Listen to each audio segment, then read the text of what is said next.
Oui, ici c'est très bien. Asseyons-nous sur le dernier fauteuil avant l'allée centrale. Je vais voir si je peux avoir un petit mot de notre cintrier André, même si ce n'est pas gagné. Vous voyez, le cintrier, c'est cette personne qui travaille dans les cintres. Alors, vous allez me dire, où se trouve le cintre? Eh bien, quand nous sommes sur scène, cela se trouve au-dessus de nos têtes.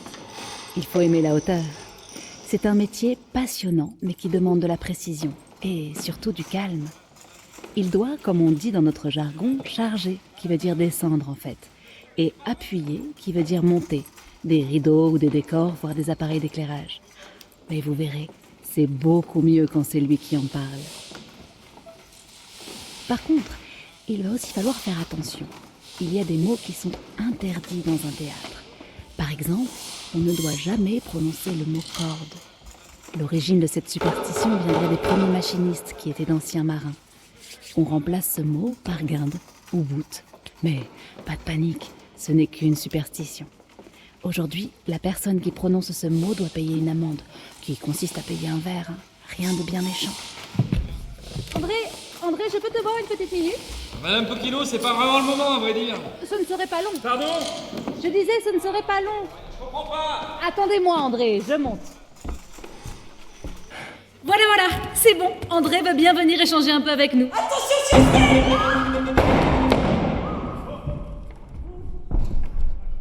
Tout le monde va bien?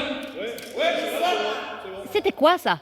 Madame Poquino, je ne comprends pas. Bon, je crois qu'il va falloir que je m'assure que les lumières soient en place. Je peux savoir ce qui se passe, André?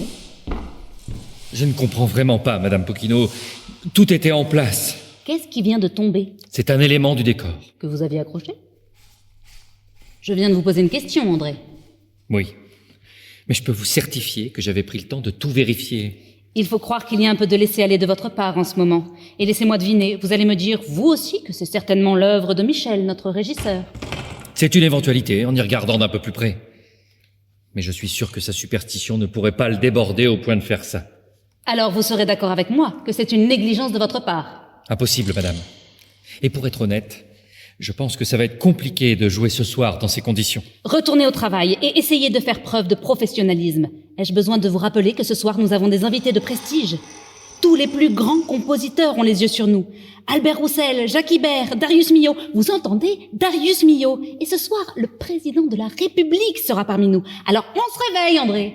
Je me réveille, mais on risque fortement de ne pas jouer. Avec tout le respect que je vous dois, vous pourriez très bien être responsable, vous aussi. Je vous demande pardon. Vous savez, les rumeurs vont vite, madame. Soyez clair. Vous n'aimez pas Margaret. Je ne vois pas du tout de quoi vous pouvez parler. Margaret, vous la connaissez très bien, n'est-ce pas? C'est une amie. Une amie. Vraiment. Vous avez chanté ensemble, n'est-ce pas? Et puis un jour, elle a pu percer dans ce milieu. Vous, non. Car il y a une grande différence entre vous. Le talent.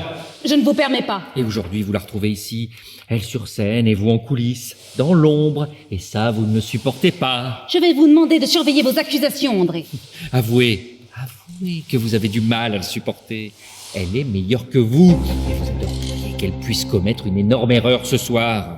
Ce que je ne supporte pas, c'est que ce talent, comme vous dites si bien, n'est fait que de rencontres. Et des rencontres où elle a su donner le meilleur d'elle-même, si vous voyez ce que je peux vouloir dire. C'est évident que j'aurai tout autant ma place ce soir.